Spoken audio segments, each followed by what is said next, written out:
I stared at the blinking voicemail light on my phone, a pit twisting in my stomach. It wasn't unusual for my parents to leave cryptic messages, but something about this one felt like a punch to the gut. Merry Christmas, son. Sorry we didn't invite you this year. Maybe next time. My thumb hovered over the delete button, but I couldn't erase it. My chest tightened as the room blurred around me. How could they, after all these years, just leave me out? I thought about the empty house that had once been filled with laughter, tinsel, and the smell of my mother's cinnamon rolls. Now it was silence, sterile, almost accusatory. I sank into the leather couch in my $5 million ranch, the fire crackling in the hearth providing little warmth against the icy grip of betrayal. My parents had chosen distance. Or maybe something worse. I ran my hand across the polished oak table, imagining their smug faces if they knew what I had planned. I didn't call them. I called everyone else. Friends, distant cousins, colleagues, people who had never set foot in my sprawling estate. Invitations were sent out like arrows, sharp, precise, impossible to ignore. Christmas at the ranch. Bring yourselves, your laughter, your stories. I typed, each word burning with a mixture of sadness and simmering anger. A week later, the ranch buzzed with life. Lights twinkled across the veranda, and the aroma of roasted meats, mulled wine, and pine filled the air. Children darted between the snow-dusted pines, their laughter a dagger to the loneliness I'd carried all week. I watched from the balcony as people I barely knew mingled, sharing warmth I had never expected to feel without my parents there. And then the calls started. First, a hesitant text from my father. We heard about the party. Thought maybe we should come. My stomach sank. I didn't want them here. Not after the humiliation, not after years of subtle neglect, the cold dinners, the excuses for every absence. I ignored it. Then came my mother's voice, honeyed with false cheer over FaceTime. We saw the decorations. So festive. She smiled, and I saw it.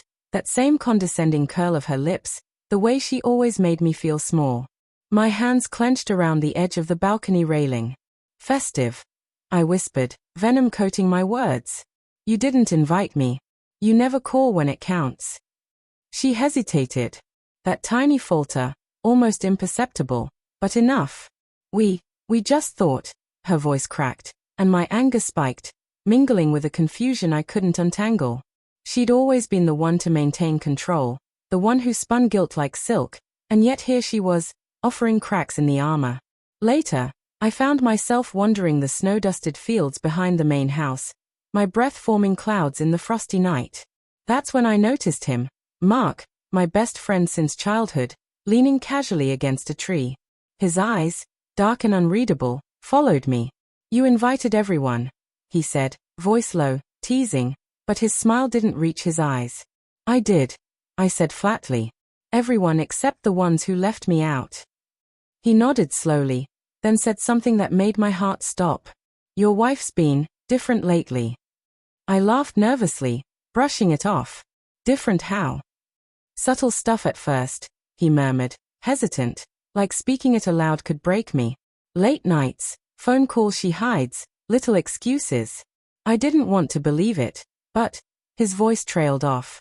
I felt my stomach drop, a hollow cavern opening inside me. Believing what? My voice cracked despite my effort to sound steady. That she's seeing someone else. The world tilted. The crisp winter air suddenly felt suffocating. I blinked against the cold, the laughter of my guests now a distant echo, as if it belonged to another life. No, that can't. I wish it wasn't true, Mark said quietly. I wanted to tell you sooner, but I needed proof. Proof. The word was a hammer to my chest. Images flashed unbidden.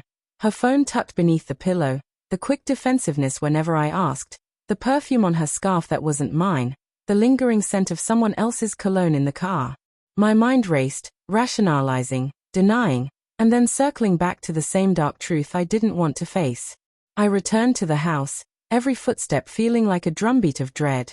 The party continued, oblivious, joyous, and I slipped past them, my eyes scanning for her. She was there, laughing at a joke I didn't hear, leaning too close to someone I didn't know. The stranger's hand lingered on her back just long enough. My chest tightened, each beat a painful reminder that my world was unraveling. I approached slowly, trying to catch her gaze. "Can we talk?" My voice was quieter than I wanted. She turned, eyes widening slightly, the mask faltering for a heartbeat. "Not now," she murmured, then laughed, a sound that now grated on me. "Now?" I said, harder this time. My hands were shaking. "I know." The color drained from her face. You don't understand." "I understand enough," I interrupted. "I've seen the calls, the texts, the excuses. I've seen him." The words were sharp, deliberate, cutting through the festive mirage around us. Guests glanced nervously, whispers starting to ripple like water. Her lips trembled, but she didn't deny it. She couldn't. "It's complicated," she finally said, voice breaking. "I didn't mean." "You didn't mean." I laughed, bitter, hollow. "Do you know what it feels like to be invisible to the people who are supposed to love you? To be left out, forgotten, while you—" I stopped, the rage collapsing into a pit of grief so deep it threatened to swallow me whole. She reached for me, but I recoiled. "Don't touch me." The party continued around us, oblivious, as I stared at her, at the betrayal etched in her face, and at the life I thought I shared with her, now shattered. I turned away, walking to the balcony, the wind biting at my face. Mark followed quietly, hand on my shoulder. "You'll get through this," he said softly. "You have to." I nodded, but the silence in the night swallowed the words. I looked back at the glowing house, laughter spilling into the winter night, and realized I had built a fortress of warmth and love in the place they thought to exclude me.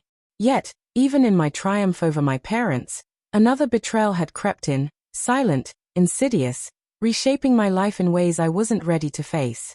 Snowflakes fell, delicate, cold, unrelenting, each one a reminder that nothing stays pure forever, that love and trust are fragile, and that sometimes the people who should be closest are the ones who hurt us the most. And in that moment, surrounded by warmth, betrayal, and fractured trust, I understood. Some Christmases don't come with joy, they come with reckoning.